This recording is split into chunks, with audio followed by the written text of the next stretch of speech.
Video शुरू करने से पहले हम आपको बता दें कि ये वीडियो लंबी खींच सकती है, क्योंकि मशरूम की खेती में जो कुछ भी मुझे आपको समझाना है वो काफ़ी ज़रूरी है। इसके अलावा ये वीडियो का कोई मतलब नहीं बच जाएगा। अगर आप लंबा वीडियो देखना चाहते हैं तो इस वीडियो को कंटिन्यू कर सकते हैं, अन्यथा यहीं पर रुक सकते हैं।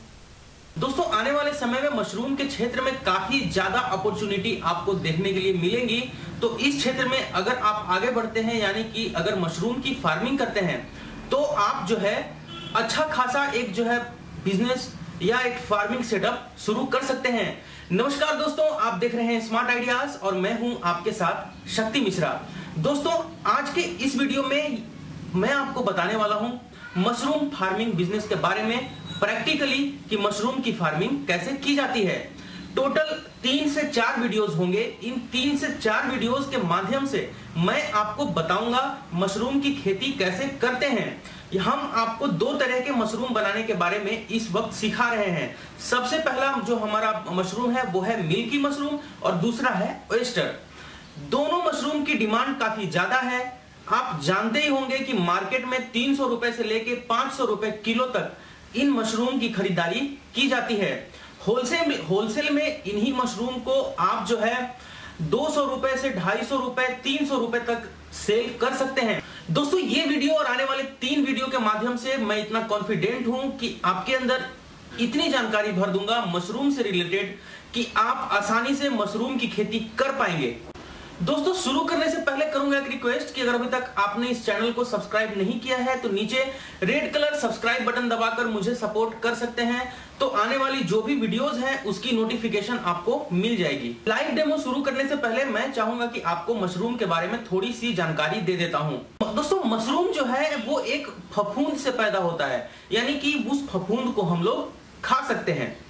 तो मशरूम पैदा करने के लिए सबसे पहले हमें क्या जरूरत पड़ती है? हमें माध्यम जरूरत पड़ता है, ठीक है, कि जिसके ऊपर हम मशरूम की जो है फार्मिंग करेंगे। एक माध्यम होगा और यहां पे हमारा माध्यम क्या है? वो है धान या गेहूं का भूसा। जी हां, तो धान और गेहूं के भूसे के ऊपर ही मशरूम की फार्मिंग की जाती है। अब मैं आपको बताता हूं कि धान और गेहूं के भूसे के ऊपर मशरूम की फार्मिंग कैसे की जाती है। इस वीडियो में आगे आप देखेंगे तो लाइव डेमो भी आपको मिल जाएगा। दोस्तों, मैं आपको बता दूं कि वीडियो में मैं आपको जितनी भी चीजें बताऊं वो सारी की सारी चीजें मशरूम के पैदावार के लिए जरूरत है। आप एक भी स्टेप को छोड़ नहीं सकते हैं, या एक भी स्टेप को गलत तरीके से अगर आप करेंगे तो मशरूम की पैदावार आपकी अच्छी नहीं होगी। मशरूम की उपार्जन करने के लिए सबसे पहला ये वीडियो है, और इस वीडियो में हम जो हमारा माध्यम है, यानी कि धान या गेहूं का भूसा, उस भूसे का शुद्धिकरण करेंगे। ठीक है, शुद्धिकरण का मतलब क्या होता है कि जिस भूसे पे हम मशरूम की फसल उगाने वाले हैं, उस भूसे में से कीट मकोड़े या अनवांटेड फफूंद जो उसके अंदर पाए जाते हैं, जो हमें साधारण चश्मों से नहीं दिखते हैं, हम उन्हें निकालकर बाहर करेंगे। तो शुद्धिकरण हम जो है इस मेथड में केमिकल यानी कि रसायन की मदद से पहले जो भूसा है जिसके ऊपर हमें मशरूम की पैदावार करनी है, हम पहले उस भूसे की शुद्धिकरण करेंगे, यानी कि उसमें से कीड़े मकोड़े बैक्टीरिया जीवाणु विषाणु जो भी उस भूसे के अंदर है, पहले हम इस रासायनिक विधि के अंदर यानी कि केमिकल विधि से हम उस भूसे में से उन कीट फफूंदे को जो है उस भूसे में से बाहर करेंगे। क्योंकि अगर वो कीट फफूंद उस भूसे में बचे रह जाते हैं तो हमारा जो मशरूम की पैदावार है वो या तो होगा ही नहीं या बहुत ही गिना चुना ही होगा। तो सब बहुत ही महत्वपूर्ण है कि हम धान या गेहूं जिस भूसे के अंदर हम लोग जो है मशरूम की खेती कर रहे हैं, पहले हम उस भूसे की शुद्धिकरण करें, यानी कि केमिकल से हम उस भूसे में मौजूद कीटाणुओं को मार देंगे। दोस्तों, मशरूम फार्मिंग की ये पहला भाग है और पहले भाग में हम भूसे की शुद्धिकरण कर रहे हैं, यानी कि जो माध्यम है उसका शुद्धिकरण कर रहे हैं। आप देख सकते हैं कि एक बकेट में हम 1.5 लीटर फॉर्मलिन जो केमिकल है, जो कि एक रसायन है, हम 1500 लीटर में 1.5 लीटर फॉर्मलिन पानी के चारों तरफ इसकी छिड़काव करेंगे और अच्छे से पैर से मिला देंगे, कुछ इस प्रकार से। ये जो ट्रेनिंग का प्रोसेस है ये हम लोग आपको दिव्या रावत मैडम, जो कि उत्तराखंड की ब्रांड एम्बेसडर भी हैं मशरूम की, वहाँ से दे रहे हैं। हमने फॉर्मलिन 1.5 लीटर डाल दिया है और अब हम कार्बन डिजियम इसके अंदर 150 ग्राम डाल रहे हैं। आप देख सकते हैं कुछ इस प्रकार से बकेट में 150 ग्राम हम अंदाजे से कार्बन डिजियम ले रहे हैं।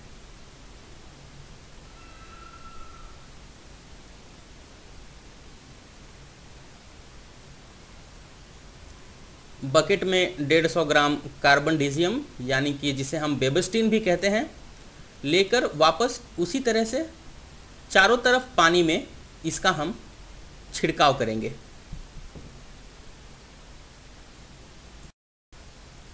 जब इस केमिकल को आप डालेंगे तो आपके नाक तक इसकी गंध आने लगेगी, तो आप समझ जाएं कि रसायन अच्छे से पानी में मिल रहा है। बिल्कुल सफ़ेद कलर की पानी आपकी दिखने लगेगी। अनुपात हमेशा याद रखें, ना इससे ज़्यादा और ना इससे कम। मैं केमिकल की अनुपात की बात कर रहा हूँ, यानी कि 1500 लीटर पानी में 1.5 लीटर फॉर्मलिन और 150 ग्राम कार्बन डिजियम। ये आपको आसानी से कीटनाशक दुकानों पे उपलब्ध होता है। पानी की मात्रा अगर 1000 लीटर है तो 1 लीटर फॉर्मलिन होगा और 100 ग्राम कार्बन डिजियम होगा।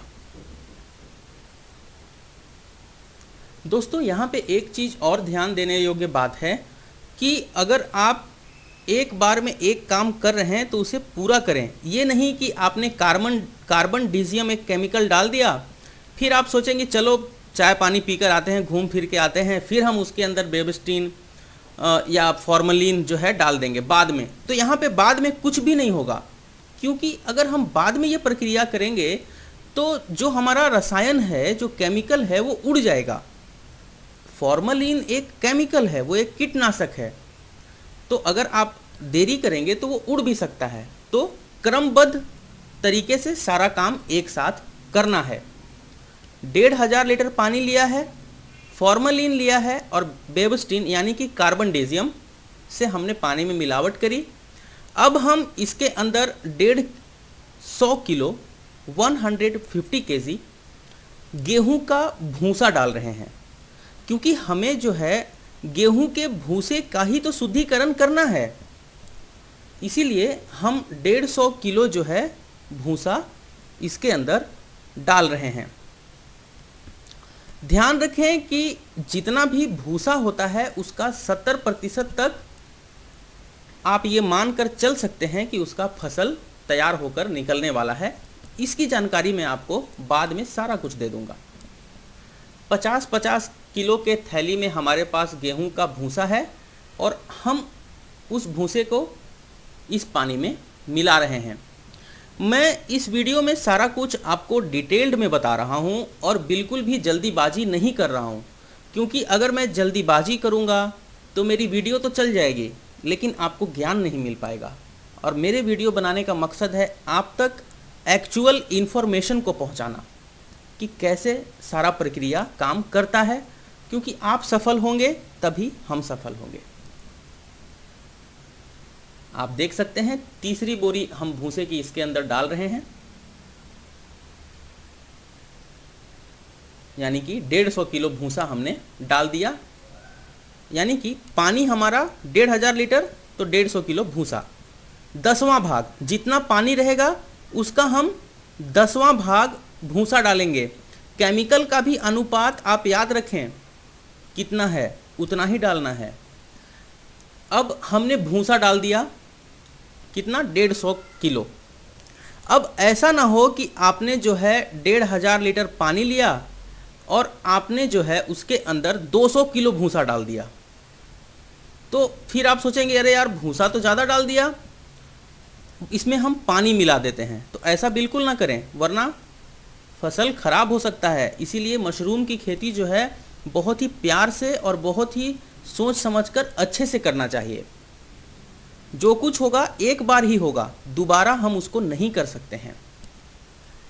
ठीक है, अब हम भूसे को पानी के अंदर डालकर पैर से अच्छे से मिला रहे हैं, यानी कि हम उसे पानी के अंदर दबा रहे हैं, क्योंकि भूसा जो होता है वो हल्का होता है और अगर हम भूसे को उसके ऊपर डालकर ऐसे ही छोड़ देंगे तो सालों पड़ा रहेगा, लेकिन पानी में नहीं जाएगा अंदर। इसीलिए हम पैर से भूसे को दबा दबा कर अंदर पानी में मिला रहे हैं। कुछ इस प्रकार से आप देख सकते हैं। ये दिव्या रावत मैडम जहाँ पे ट्रेनिंग सेशन चालू है, जहाँ से हम आपके लिए ये सारी जानकारी लेकर आए हैं। इस वीडियो को बनाने के लिए मैंने काफ़ी समय लिया है, क्योंकि मैं चाहता था कि पहले मैं खुद सीख लूँ, उसके बाद ही मैं आपको इसकी पूरी जानकारी दूँ। मैंने 1.5 महीने का समय लिया है। 1.5 महीने में सब कुछ खुद से प्रैक्टिकली सीखा है मैंने। उसके बाद ही आपके लिए ये विधिवत और पूरे डिटेल्ड में वीडियो लेकर आया हूँ। आप देख सकते हैं कि हमने जो है पैर से दबा दबा के इस भूसे को पानी में हम मिला रहे हैं। आपको ऐसा लगेगा कि भूसा सूख गया है, लगता है पानी की और ज़रूरत है, लेकिन ऐसा बिल्कुल ना समझें। बिल्कुल अनुपात सही है। आप दबाते जाएंगे वो अपने जगह पे बैठता चला जाएगा। हमने भूसे को अच्छे से पानी में दबा दिया और हम एक तारपाल यानी कि प्लास्टिक का जो शीट होता है, कुछ इस तरह से आप देख रहे हैं, हम इस तारपाल से इस पूरे भूसे को अच्छे से ढक देंगे। ढक कर साइड में कॉर्नर में ईंट रख देंगे या कुछ इस प्रकार से आप अरेंजमेंट कर सकते हैं। हम चारों तरफ ढक देंगे। हम इसे इसलिए ढक रहे हैं दोस्तों, क्योंकि जो फॉर्मलिन होता है हमारा, वो तो एक रसायन है, वो उड़ सकता है, तो फिर भूसे की जो है शुद्धिकरण नहीं हो पाएगी। हालांकि मुझे ये कहना चाहिए कि माध्यम की शुद्धिकरण नहीं हो पाएगी, लेकिन आपको समझ में ज़्यादा आए, क्योंकि यहाँ पे माध्यम हमारा भूसा ही होता है मशरूम की खेती में। इसीलिए मैं बार बार भूसा कह रहा हूँ, आसान भाषा में आपको समझ में आए। तो भूसा जो है हमारा, हमने उसके अंदर केमिकल से उसका शुद्धिकरण करके उसके अंदर ऊपर जो है हमने तारपाल लगाकर उसे अच्छे से ढक दिया। आप देखेंगे चारों तरफ ईंट रख दिए हैं हमने, ताकि ये हवा के कांटेक्ट में ना आए। अगर ये हवा के कांटेक्ट में ज़्यादा आ जाएगा तो इसके अंदर से जो हमारा केमिकल है वो उड़कर निकल जाएगा बाहर। तो इसके अंदर जो कीट पतंग फफूंद हैं जो भूसे के अंदर, वो नहीं मरेंगे। मैं जानता हूं कि अगर अभी तक आपने इस वीडियो को देख लिया है तो आपके अंदर काफी सारे सवाल उत्पन्न हो रहे होंगे, लेकिन ये सिर्फ पार्ट 1 है। जब पार्ट 2 आएगा, पार्ट 3 आएगा और पार्ट 4 आएगा तो आपके 99% सवालों का समाधान वीडियो के जरिए ही हो जाएगा। लेकिन फिर भी अगर आपके कुछ सवाल बच जाते हैं तो उसका निवारण आखिरी में मैं कर दूंगा। जैसा कि आपने देखा कि हमने जो है भूसे का शुद्धिकरण कर लिया है। किस विधि से किया है हमने केमिकल विधि से भूसे का शुद्धिकरण कर लिया है। और शुद्धिकरण करने में हमने 2 तरह के केमिकल का इस्तेमाल किया। हमने जो है 1500 लीटर पानी लिया। 1500 लीटर पानी के अंदर हमने क्या किया, 1.5 लीटर फॉर्मलिन मिलाया और 150 ग्राम हमने कार्बनडिजियम यानी कि बेबस्टिन मिलाया। ठीक है, मात्रा आपको इतना ही रखना है। 1500 लीटर में हमने 1.5 लीटर फॉर्मलिन, अगर आप 1000 लीटर से बनाएंगे तो 1 लीटर फॉर्मलिन। ठीक है, और 1500 लीटर के अंदर हमने 150 ग्राम जो है कार्बनडिजियम डाला है। अगर आप 1000 लीटर से शुरू करेंगे तो आपको 100 ग्राम कार्बनडिजियम डालना पड़ेगा। 2 तरह के केमिकल को डाल के हमने क्या किया, पानी में अच्छे से मिलाया और जितना पानी है उसका 10वां हिस्सा जो है हमने उसके अंदर भूसा मिलाया।